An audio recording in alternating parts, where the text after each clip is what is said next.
how students are reacting to affairs overseas. The Senate runoff race in Georgia between Raphael Warnock and Herschel Walker has come to a close. We have the results. A possible 19th century ship has been unearthed from Daytona Beach by recent hurricanes in Florida. Archaeologists explain what they found. Plus, if you've got a sweet tooth, then today's your lucky day. These stories and more on National Cotton Candy Day as TV2 News at 6 starts right now.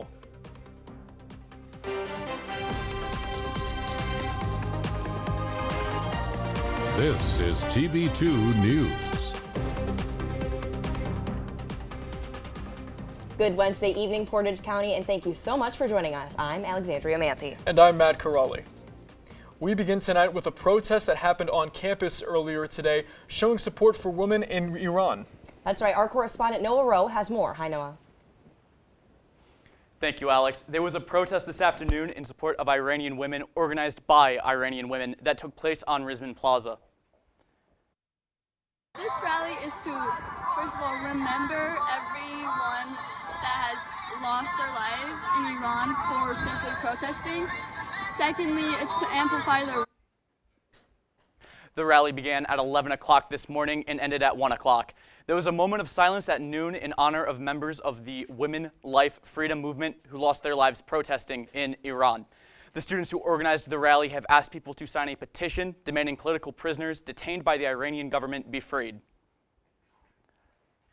Hundreds of people have lost their lives in the unrest that started in September following the death of a 22-year-old Iranian woman who was killed for breaking Iranian hijab laws. The Human Rights News Agency has said that 470 people have been killed in relation to these protests, including 64 minors. This has been Noah Rowe reporting from the Franklin Hall newsroom, sending it back to the desk. Thank you, Noah. Kent State held a webinar earlier today inviting all KSU employees to learn more about the university HR.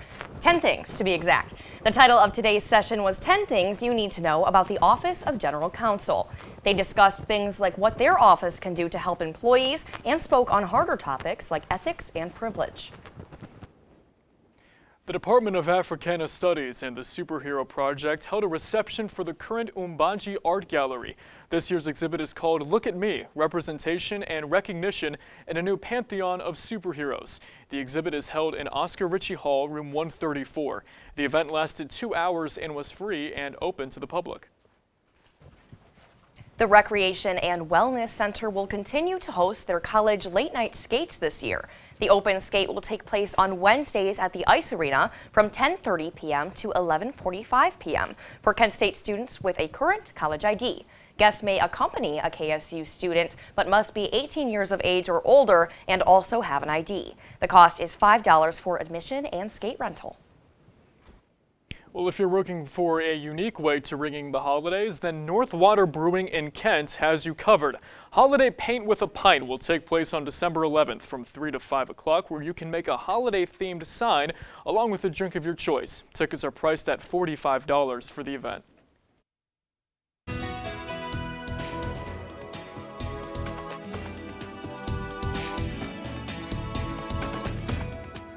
Well, Alex, I'll tell you what, the name of the day today, weather-wise, was fog, and there was a ton of it. The name of the day, yeah, there was a lot of fog. You know, I only had to walk to campus, so I didn't encounter much fog. But you have a long commute. Yeah, I live about 30 minutes away from our studio, so it's definitely a little bit of a commute. Definitely had some of that fog in today. Well, telling us some more about this fog and if we could see it in the future is our own Nuried Hurtado. Nuried, good evening.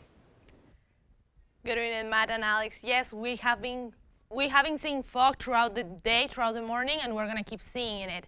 Currently in Kent, right now we have a visibility of 1.5 miles. That's because of the fog. Please be careful if you're driving. If you're going to drive around tonight, it's going to be very hard for you because of the visibility, so take that in mind. We have 45 degrees. It feels the same. A little bit warm compared to last week's temperatures. The dew point is 43 degrees with the wind going east-southeast 5 miles per hour and a humidity of 89%. That's why also we have the fog because of the temperatures and the humidity going on. Now let's see what is going to look tonight. At 7 p.m. we have cloudy skies with 45 degrees. The temperature is not going to change. By midnight the temperature is going to drop a little bit to 42 degrees, keeping that same temperature by 7 a.m. in the morning tomorrow with cloudy skies throughout the night. And for tonight, the wind is going to be north-northwest, 4 miles per hour, and the sunset is going to be at, it was at 4:56 p.m. The temperature is going to be around 45, and the winds are going to be light and bearable. That's all I have for you right now, but don't go anywhere because I have the rest of your weather forecast for the rest of your week. Thanks, Nuried. Akron Public Schools may soon see an increase in security measures. The Board of Education is being asked to review a proposal to purchase fixed metal detectors for school buildings. This comes after a gun was found on school property just last week. The superintendent announced they will change the use of metal detectors from random to routine. The goal is to screen all students and visitors on a daily basis. Well, today marks the 81st anniversary of the attack on Pearl Harbor. So because of the dates, Ohio Governor Mike DeWine ordered that Ohio and American flags flying all across the state be at half-mast for today. The bombing eventually got the U.S. involved in World War II, killing 2,403 American military members and citizens. Flags at public buildings and grounds in Ohio are to be flown at half-mast until midnight. Thank you from the bottom of my heart.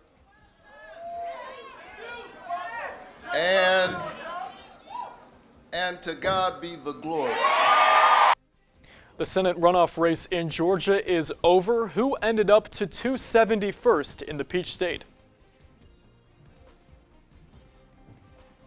And Ticketmaster remains under fire after their Taylor Swift Eras Tour ticketing debacle, this time by Congress. Their concerns with the partnership.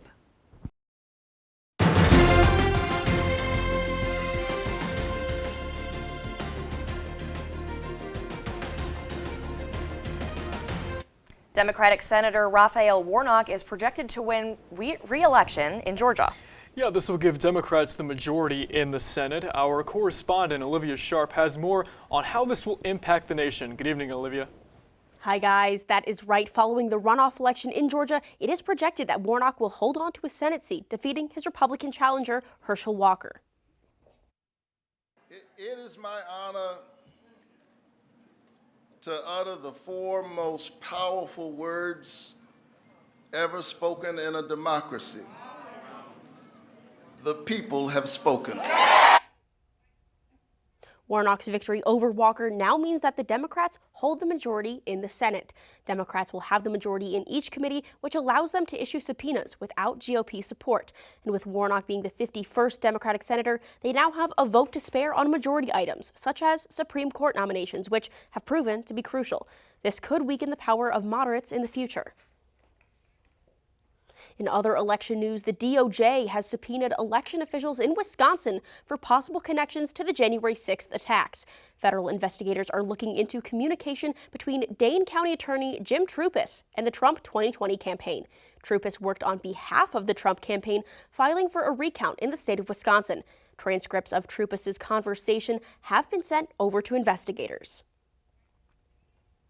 In the wake of the 2020 election, the Supreme Court will be hearing a case regarding the incorporation of the, quote, independent state legislature doctrine. The doctrine would allow state legislatures to set their own rules regarding federal elections without any constraints from state authorities. The doctrine was used by supporters of former President Trump in their attempts to overturn the 2020 election. In election news from Michigan, they have appointed the first tribal citizen to the State Court of Appeals. Democrat Allie Greenleaf Maldonado will serve in District 4 of the State Court of Appeals. The office of Governor Gretchen Whitmer announced Maldonado's hiring on Tuesday. This comes after last month when Whitmer announced she was appointing the first black woman to the Michigan Supreme Court. Reporting for TV2 News, I'm Olivia Sharp. Back to you guys at the desk.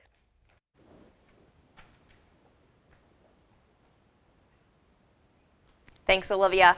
Now, those of you who haven't done your holiday shopping yet, you will be happy to hear this. Inflation is falling on some merchandise, according to the CEO of Walmart. If you planned on buying a toy, sporting good, or apparel for loved ones, you might not have to spend too much. According to the latest data from the Bureau of Labor Statistics, all three items are way below the 7% overall rate of inflation. CEO Doug McMillan says there is still inflation in those areas, but definitely not as much as other categories.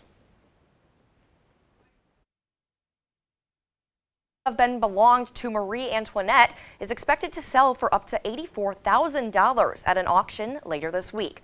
A French auction house lists the 18th century Tranon guitar as a rare type of instrument created in Paris around 1775. The instrument is believed to be a gift from the last queen of France before the French Revolution to a marquise in her inner circle.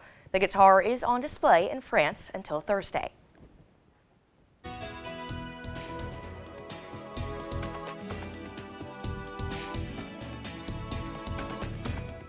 Let's now take you to Florida, where a piece of a possible 19th century ship was dug up on a beach due to Hurricane Nicole.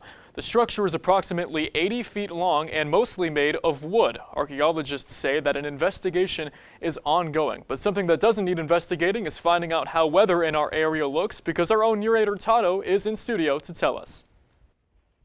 Thanks, Matt. Welcome back, everyone. I know you've been waiting for the rest of your weather forecast. Right now, we have some nice temperatures around our area. We have 46 in Cleveland, 44 in Kent and Ashtabula. Johnstown has 45 and Sandusky has 41, being the lowest temperature in Northeast Ohio. 44 in Mansfield, same as Worcester, and Canton has 50, being the highest around here. Now going to the next one, zooming out to the rest of Ohio, we have 52 in Cincinnati. They are for sure having a great day over there. Columbus 50, they are having nice temperatures around the areas, Athens and Steubenville with 54, both of them. The highest temperature of the day, 48 in Dayton, 46 in Lima, and 47 in Akron. Now for our 7-day forecast, we are going to have some rain showers on Friday afternoon with 46 degrees.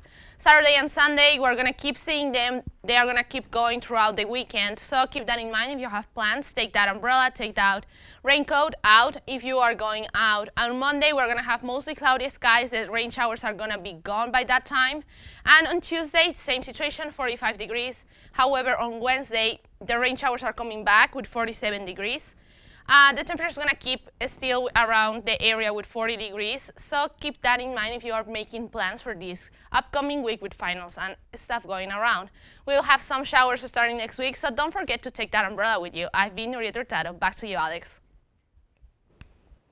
General Motors is planning to put thousands of electric vehicle slow chargers across rural America. Their plan is to double the amount of chargers they have now, with the hopeful total being 40,000 across the United States and Canada.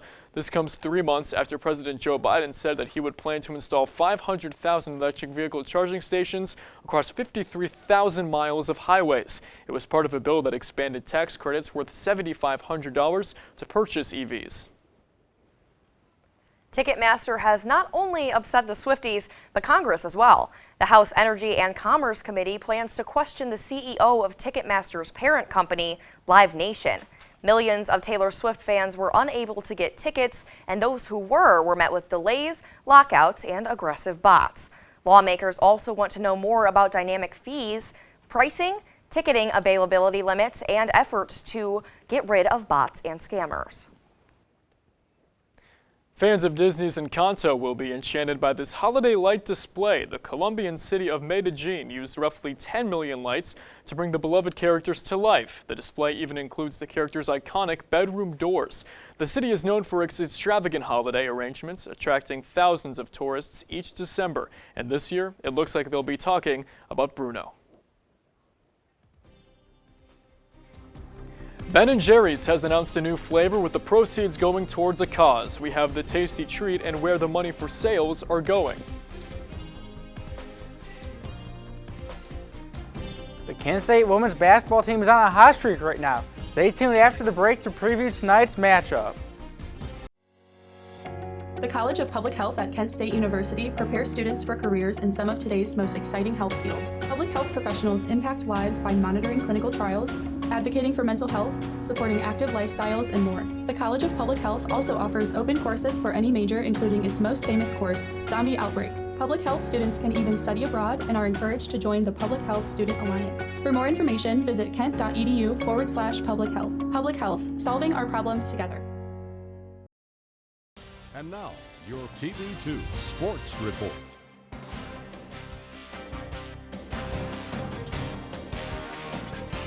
All right, well, now on to sports. And, you know, I'm not a huge sports fan, but you are. Definitely. And so is Brady. But we've had lots of things in the headlines here. Yeah, a lot has come through the wire here, like you said, in the last couple of days in sports that are in season and out of season. So, Brady, he's here to break it all down for us. Brady, good evening, man. That's right, Alex and Matt. Good evening, Portage County. I am Brady Hamilton, and we have a jam-packed night of sports updates to get through. So let's get started. We start off with Kent State women's basketball as they head to Duquesne University to take on the Dukes, who are 6-2 on the season. This is the final non-conference road game of the season for the Flashes, who are 5-2 heading into this important matchup. Kent State is coming off of a 64-49 win on Sunday over St. Bonaventure. The win was the fourth in a row for the Flashes, and they will look to go for a 5-game winning streak tonight with tip-off set for 6 p.m. Best coaching staffs assembled, some of the best scouts, some of the best kids that we're recruiting, and commitments already coming on the way as I speak. And now that I've gotten here and I see it, and I understand it, Rick, and I can grasp it, and I can touch it, and I can feel it, and I can taste it, I truly understand what you want. We have more updates regarding the Kent State football program after the reported departure of head coach Sean Lewis to Colorado. Today, Lewis updated his Twitter profile, reflecting his new role as the offensive coordinator and quarterbacks coach at the University of Colorado.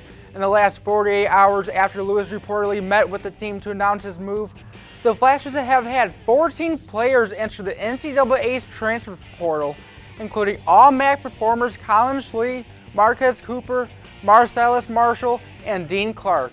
Be sure to follow us on Twitter at TV2KSU Sports for more updates on this developing story.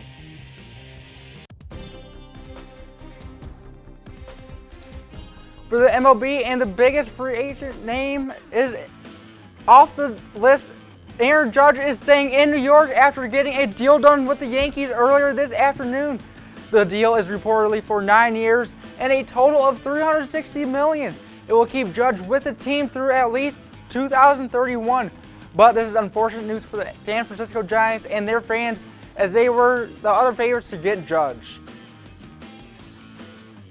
That is all I have for you now, but make sure to stay tuned later on in the show for some NBA highlights from last night that you don't want to miss. Thanks, Brady. Today, we're talking about floss. Not dental floss, and no, not the dance, but candy floss. How people are celebrating National Cotton Candy Day. Welcome back, everyone. Ava DuVernay goes behind the scenes for a tasty treat. The filmmaker directed a new flavor for the Ben & Jerry's brand and is the first black woman to grace their ice cream pint. It's called Lights, Camera, Action, and it's a vanilla ice cream with salted caramel, graham cracker swirls, and pieces of chocolate chip cookie dough. Yum. Well, the dessert will be available in both dairy and non-dairy versions starting this January. Proceeds will go towards DuVernay's Array Alliance nonprofit organization. And today is a sweet day. It's National Cotton Candy Day. I think you know how to celebrate. Find yourself some cotton candy and eat as much of that treat as you want. You can also post on social media with the hashtag National Cotton Candy Day. Believe it or not, a dentist helped invent machine-spun cotton candy in the 1890s, and it was introduced to a wide audience at the 1904 World's Fair in St. Louis. And Alex, there's a little rumor going around that we have cotton candy in studio. We've got some let's here. go. Thank you. This is our producer, Kelsey. Thank you, Kelsey. Very much. We've got some cotton candy for National Cotton Candy Day. Absolutely. Holy cow. This is the reason why I'm here. Why are you here? Oh, yeah, this. That's what I thought too. Yeah, for today at least, right? For today. Yeah. All right. Let's taste it. This is from Just go Ming's ahead. Bubble Tea in Kent. Nice. All right. All right. Let's 3, 2. Oh, wait. Cheers. Oh, yeah, cheers. cheers. Absolutely. 3, 2, Look 1, at the go. size difference. Oh, sorry. Pretty good. That's very good. That's very good. Shout out Yeah. Ming's Bubble Tea in Kent, right? Thank you, Ming's. Yes. There you go. Ming's Yes. Bubble Tea They in make Kent. it in a little, like, vending machine type of thing. Do they really? Yeah. So you, like, pick what design, pay $5. What Wow. a steal. That is very much a steal. Yeah. Or do you have a sweet tooth? Do you I eat do. lots of treats? You know, every now and again I like to Dive into the sweet tooth, absolutely. Yeah. What about you? Yeah, I'm big sweet tooth for sure. Yeah? Gotta have my ice cream. Oh, sure. Apparently, my cotton candy. Yeah, I was going to say, might as well on this day. Yeah. Absolutely. Yeah, absolutely. Well, thank you so much for joining us tonight at 6. We'll have more news and updates at 6:30. I'm Matt Corrali. And I'm Alexandria Manthey. But coming up now at 6:30, some parts of central Ohio are experiencing a measles outbreak. What doctors are recommending to keep children safe. And if you are getting tired of the cold weather, then I have some good news for you. What to expect for the rest of our week. Make sure to tune in later on in the show for some highlights from a showdown between two MVP candidates in Nikola Jokic and Luka Doncic. You don't want to miss it. Plus, we have the details on the war between Russia and Ukraine. All of this and more at the bottom of the hour.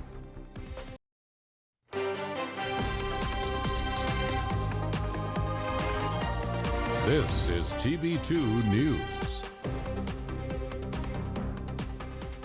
Good Wednesday evening, Portage County, and thank you so much for joining us for the final Wednesday newscast of the semester. I'm Alexandria Manthey. And I'm Matt Corrali. Our newscast rolls on as we now feature a protest that happened on campus earlier today, showing support for women in Iran. That's right. Our correspondent Olivia Sharp has more. Hi, Olivia.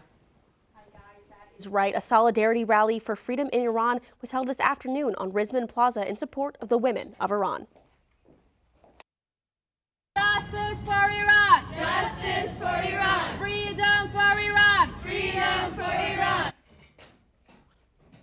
You can hear them cheering justice for Iran, freedom for Iran, and be their voice. Protests are happening all over the world following the death of Mahsa Amini, a 22-year-old woman who was allegedly murdered in police custody. The protest at Kent was organized by Kent students in order for students to, quote, support Iranians to amplify their voices for freedom and their demand for basic human rights.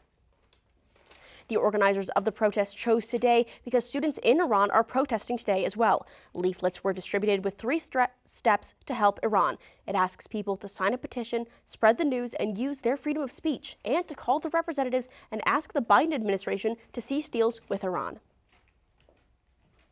TV2 will keep you updated on any future rallies. Reporting for TV2 News, I'm Olivia Sharp. Back to you guys at the desk. All right, Liv, great work today. We appreciate it. Kent State's Board of Trustees has announced the establishment of a new master's degree. Students can now major in peace and conflict studies. The major is within a Master of Arts degree, with the School of Peace and Conflict Studies being a, quote, living memorial for the 4 students that were shot by members of the Ohio National Guard on May 4th, 1970 on Kent State's campus. The major will be effective at the beginning of the 2023 fall semester, pending final approval from the Ohio Department of Higher Education. Ravenna City Council is considering a zoning change to pave way for a new medical marijuana dispensary. The change would affect the zoning of a house at 556 North Chestnut Street next to the potential dispensary site from residential to industrial. A public hearing will take place on December 19th at 6 p.m.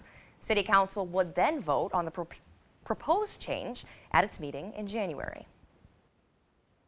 The U.S. Drug Enforcement Administration is issuing a public safety warning as it has been discovered that labs making fentanyl-laced pills that are being presented as prescription pills have been located here in Northeast Ohio. They have been disguised as painkillers and other pharmaceutical drugs in the past, but now it appears that more pill presses are turning up on search warrants along with all the illegal ingredients that are made to make those pills.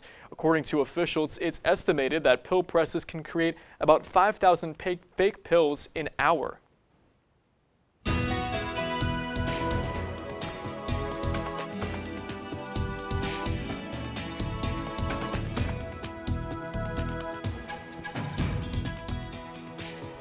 Good Wednesday evening, Kent State and all of Portage County. I'm your weather anchor, Nuried Hurtado, with your weather forecast. Currently in Kent, we have 45 degrees. It feels the same. We have warmer temperatures compared to last week with a dew point of 43 degrees and a humidity of 89. That's what is causing the fog all around the area. So be careful. We have a visibility of 1.5 miles if you're driving, if you have to commute back to go home, or if you have to either go outside, please be careful if you are on those with those plans. And the wind is going east-southeast at 5 miles per hour. Now for tonight, we have 7 p.m., 45 degrees. It's good that temperature is going to start dropping to 42 throughout the night. Everything is going to keep cloudy. And tomorrow morning, 7 a.m., we're going to start having those same kind of temperatures that we have today. Also, the winds are going to be light and variable, going north-northwest, 4 miles per hour, and the sunset was at 4:56 p.m. and with a low around 45 degrees. That's all I have for you right now, but don't go anywhere because I have some rainy updates for you later tonight. Matt, back to you. All right, Nuried, thank you. Ohio lawmakers have removed a requirement of genital exams for transgender athletes. House Bill 151 will now require an athlete whose gender is being questioned to present a birth certificate. The amendment also no longer includes collegiate sports. The Senate committee that accepted the amendments has not yet voted on whether to send the bill forward for a vote in the full chamber. The bill would then have to return to the House for a concurrence vote. Colleges and universities in Ohio may have to scrap their vaccine requirement. This comes as Bill 747 was introduced today in the Ohio House, proposing a ban on COVID-19 vaccine mandates in higher education. The bill was authored by Republican State Rep Scott Lips and promotes bodily autonomy when it comes to refusing vaccinations. Lips says requiring vaccines discriminates against individuals who choose not to receive one. Ohio lawmakers are considering changes to the way that state citizens vote in the future. Republican Representative Bill Seitz of Cincinnati is looking to require post-election audits, processing of absentee and election day ballots, and providing an online application for a ballot. This will eliminate the Monday before Election Day for in-person early voting, something local election officials have said is difficult for them to administer when they're trying to prepare for precinct elections the very next day. Keeping with Ohio news, the Ohio Senate voted this morning in favor of a bill that would change control of public education. The bill would take control from an elected state board and give it to the governor's office. Many Republicans are in favor of this. Republican Senate President Matt Huffman said, quote, "This is the kind of bill that changes and will change for decades to come with basic education policy in Ohio." The Senate voted 22-7 today in favor of the bill. Today marks the 81st anniversary of the attack on Pearl Harbor, so because of the date, Ohio Governor Mike DeWine ordered that all Ohio and American flags flying across the state to be at half-mast for the day. The bombing eventually got the U.S. involved in World War II, killing 2,403 American military members and citizens. Flags at public buildings and grounds in Ohio are to be flown at half-mast until midnight. An American fighter serving on the front lines in Ukraine has been honored for his services, what the International Legion has said. Plus, the White House is giving praise to the German government. We have the reason why. Welcome back. Several major media outlets project Senator Raphael Warnock will keep his Senate seat. He defeats Republican challenger Herschel Walker in the Georgia runoff. Yeah, this gives Democrats 51 seats in the Senate, solidifying their majority. This runoff was held after neither candidate received more than 50% of the vote during the November 8th election. And in Michigan, the family of the man fatally shot by a Grand Rapids police officer earlier this year is suing the officer and the city. Patrick Loyola, who was not armed, was shot in the back of the head on April 4th, following a struggle during a traffic stop. Former officer Christopher Schur has been fired and charged with second-degree murder. Now, a civil suit has been filed seeking $100 million. Schur is awaiting trial in the criminal case, and if convicted, he faces life in prison with the possibility of parole.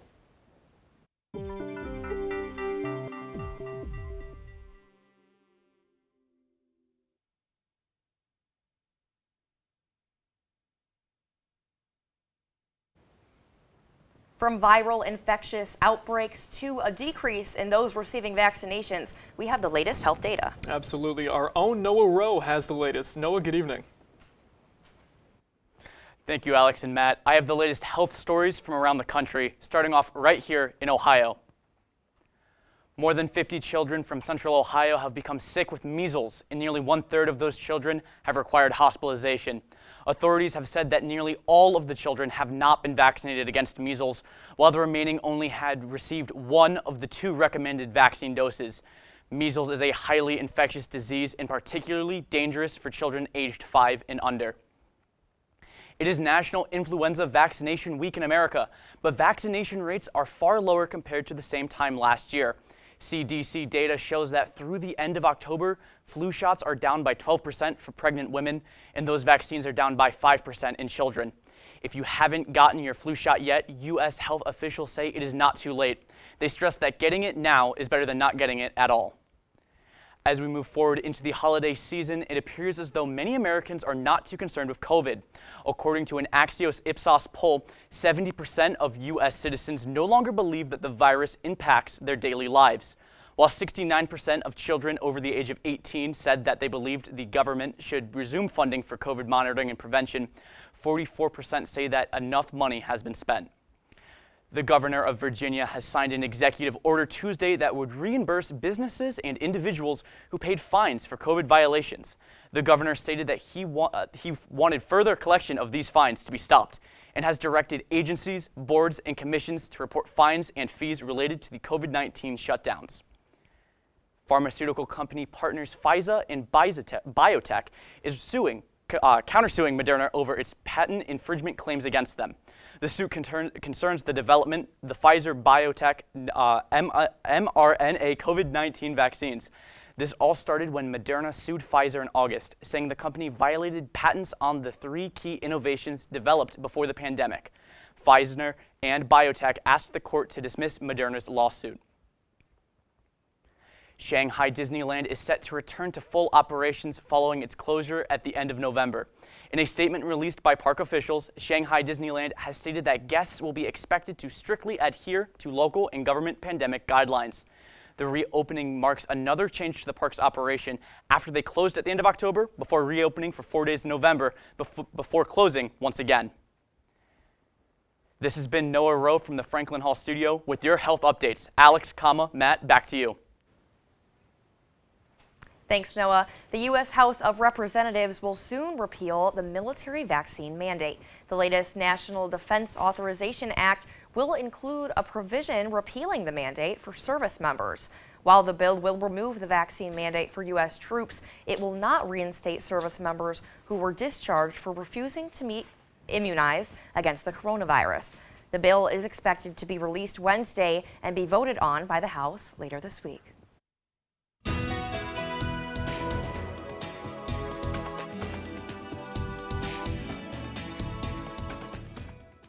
Welcome back. I have the rest of your weather forecast, but first let's check some temperatures around our area.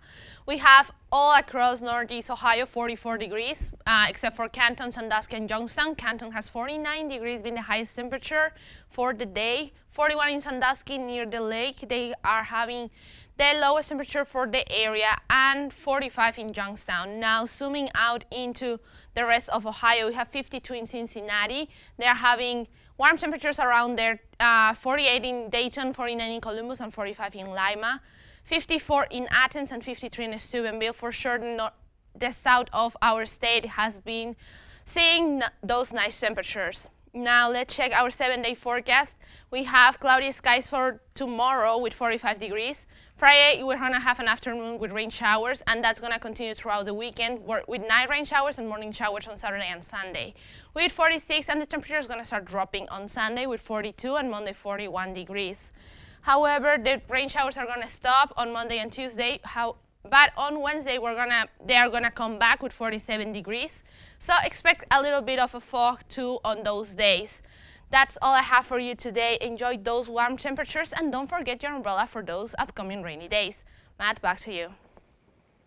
Nuried, awesome work tonight. Thank you. Stretch, an American fighter serving in the Ukrainian armed forces, has been honored for his services to Ukraine by President Volodymyr Zelensky.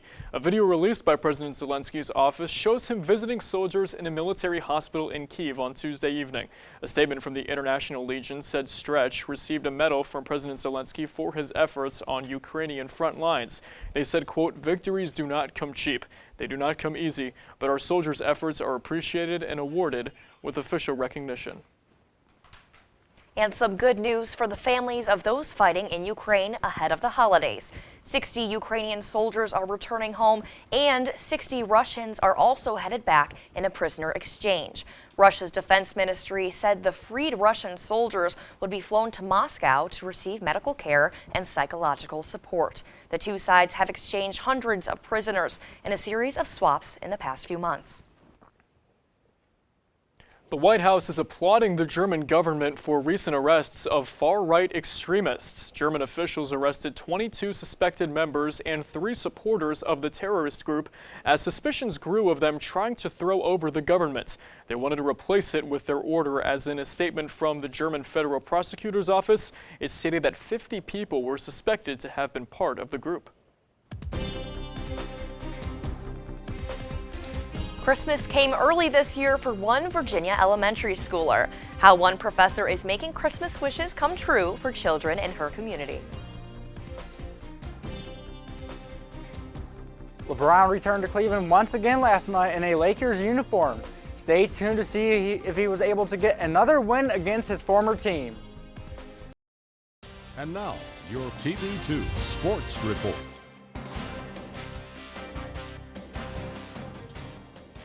We had another great NBA doubleheader on TNT last night, and we started off in Cleveland, Ohio, where the new-look Cavs hosted the star-studded Lakers. LeBron, of course, had to do his chalk toss back at home in front of the fans.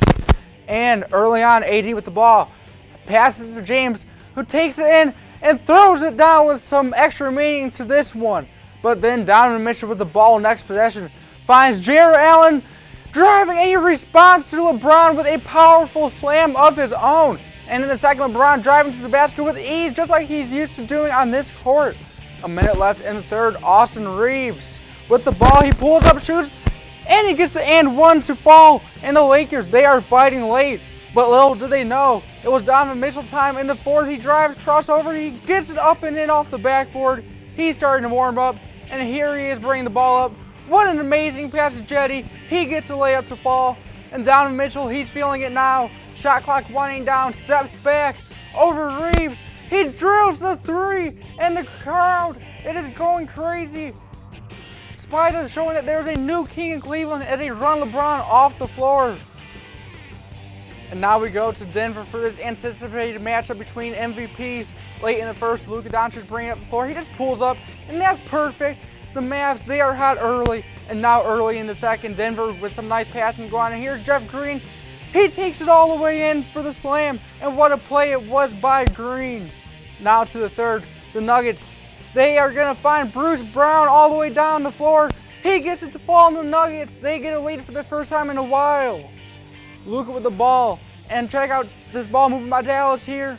Who kick it out all the way to the corner, and Tim Hardaway, he hits the open three as the Mavericks take the lead right back. And look at this behind the back pass from Jokic here to Green as he is showing off the MVP stuff right here. And the Nuggets, they need a bucket trailing here late, and they will get one with the ball movement as Bruce Brown, he hits the corner three for the lead. And the crowd is going crazy, but here's Luka with a nice pass to Finney-Smith, who hits the three and puts a dagger in Denver as the Mavs come away with the win. And what a night it was in the NBA, and we got another full slate of action tonight. But that is all I have for you this evening, and for one last time this semester, I am Brady Hamilton. Awesome, Brady, thank you. A group of elementary students got to have the magic of Christmas earlier this month. Welcome back. A group of special needs students at a Virginia elementary school are now the owners of toys that look just like them. It's pretty incredible, isn't it? Holy cow. A gift from a group doing their part to make sure they see themselves in their toys. Patsy Montesinos reports. Christmas came early at Virginia Heights Elementary School with wrapping paper and lots of smiles. The operation that brought the magic to the school is similar to a workshop at the North Pole. Roanoke College professor Frances McCutcheon transformed into Santa Claus for the project Toy Like Me. In 2016, she started modifying gifts to fill a gap in the market. When we modify a toy, we use household items. A lot of these hearing aids are just buttons. Those small modifications build a sense of belonging for kids with disabilities. When the kids see them, they see themselves. It's the most marvelous transformation in a toy. And she has brown skin. Teachers such as Ann Travers are the reindeer, helping to deliver the perfect present for each child. They tell the group what changes are needed and help select the right toy. And it's so special and impactful for them to see something that they love that looks similar to them and has equipment like they do. Elementary student Ria says the surprise made her really happy. It looked like me because it got glasses and hearing aids. Roanoke College students are Santa's elves who spend hours sewing, gluing, and bending toys. Superheroes can have hearing aids too, just like these kids, and it makes them feel like a superhero. So it was really great to see. Even though Christmas only lasted one day, the message these toys send will last forever. And as we said earlier, today is our last Wednesday newscast of the semester. And we have someone here who would like to say goodbye. So Khushi, floor is yours. Thank you. Hi everyone, my name is Khushi Ishah, a senior digital media production major, and my pronouns are she, her, hers. And I've been directing and TDing the Wednesday newscast this semester. I started TV2 in the fall of 2020 at one of the tech positions and then went ahead and did pretty much every tech position you can think of. I started directing my first show, The Blurb, last fall with a wonderful producer and a very dear friend, Kristen, and did that again for another semester with Jenica. I love you, Jenica. A few people who have trained me throughout my time here and for whom I'm very thankful for are Lily Fisher, Kyle Miller, Grace Prorock, and last but definitely not least, Joanne Larson, and of course our own Benjamin Sloan. I worked with great people who happen to also be my friends here at TV2, like Lily, Tony, Kyle, Ben, Max, Jenica, Sophia, and the list goes on. I see Jen there. Hi, Jen. Lastly, I would like to talk about the Wednesday newscast. It has not been a smooth ride, as we all know, especially at the beginning of the semester because of some misunderstanding, miscommunication, and it was my first time directing a newscast and working with people who are very ambitious about the news. I just wanted to say that I've learned a lot from you guys, and thank you. And as the time has passed, we have all improved the quality of the content that we have put out there, and my tech has helped me tremendously with that. I very much appreciate all of you and would like to thank Sophia, Ben Cookson, Devin, Ben Sloan, Tony, Anna, Nathan CG, Nathan Floor Crew, James, Austin, Anthony, and of course Joanne. I very much appreciate whoever I've worked with here and will miss you all. Thank you. Well, thank you so much, Khushi, Yeah, absolutely. but sadly, that is all the time we have for you today. Thank you for joining us. For updates on all these events, And on social media at Kent Wired on all platforms. I'm Brady Hamilton. I'm Matt Caroli. I'm Alexandria Manthey. I'm Khushi Ishah. Have a great night, Portage.